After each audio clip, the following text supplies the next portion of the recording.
Captain Greg here with Learn to Fish with Us. Today, what we're going to talk about is we're going to talk about the plastics that I use while ice fishing. Many times, live bait is great, but I have found out that plastics can even work better than live bait. And two, sometimes I can catch a lot bigger panfish with the plastics. So what we're going to do is we're going to review the different types of vendors and types of plastics that I use, along with how to actually hook plastics on a vertical and horizontal jig. So let's look at the portfolio. So I do like Little Adam, and I like their skimpies. At least that's what I call them. So what they are is they're a long piece of plastic, and then what they have is they actually have a paddle tail, and that paddle tail will float in the water as you're jigging in. Trigger also makes a good base of plastics. This one is called the Mustache Worm, and what you do is it has a ball with two tails, and what you do is you just hook the ball, and then you got either side of the tail that they can come in and hit. We also have Trigger also has wax tails, and what they are is they got a thicker base that's round, and then what they do is they have a tail that shoots off it. So what you do is you got something good to hook into, and then something that's really going to float good in the water.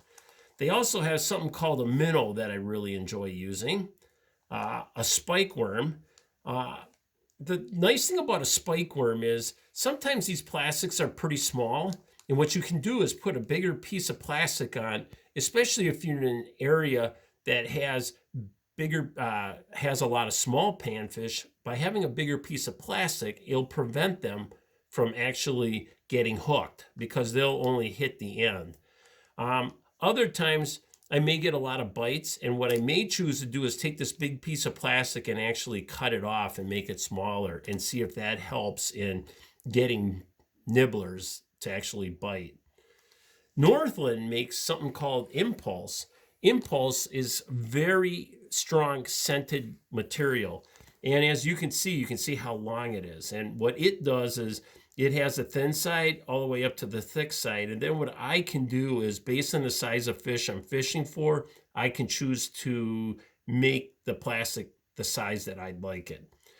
And then a bait that I've been using since really a kid has been the small fry, which is made by Sai. And what this does is this is a triangular piece of plastic that starts out really thick and gets really thin at the end. And this is a longer piece, so sometimes I can adjust the size. And what you can see is I have many different colors. So when we were looking at all this, you could see that it looks like I have a lot of red. So red is my number one color, followed by purple, and then by pink, orange, and motor oil. So what I wanted to do is also show you, because they had a great little picture here to actually show you how you would hook a piece of plastic. So what you're always trying to do is make sure that you have it centered. The plastic is centered on your hook, and that you have a good part of the tail hanging over, and that when it's in the water and you're jigging it, that it's floating on the water. Now, if you're using this jig, what you'll do is you'll thread it on. And same thing, when you thread it on, you want to still make sure that that hook is in the center of the plastic going out this way. So this is really the different types of plastics that I use while fishing.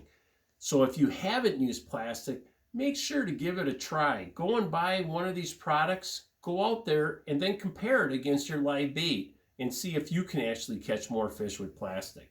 So this is Captain Greg with Learn to Fish with Us, talking about plastics.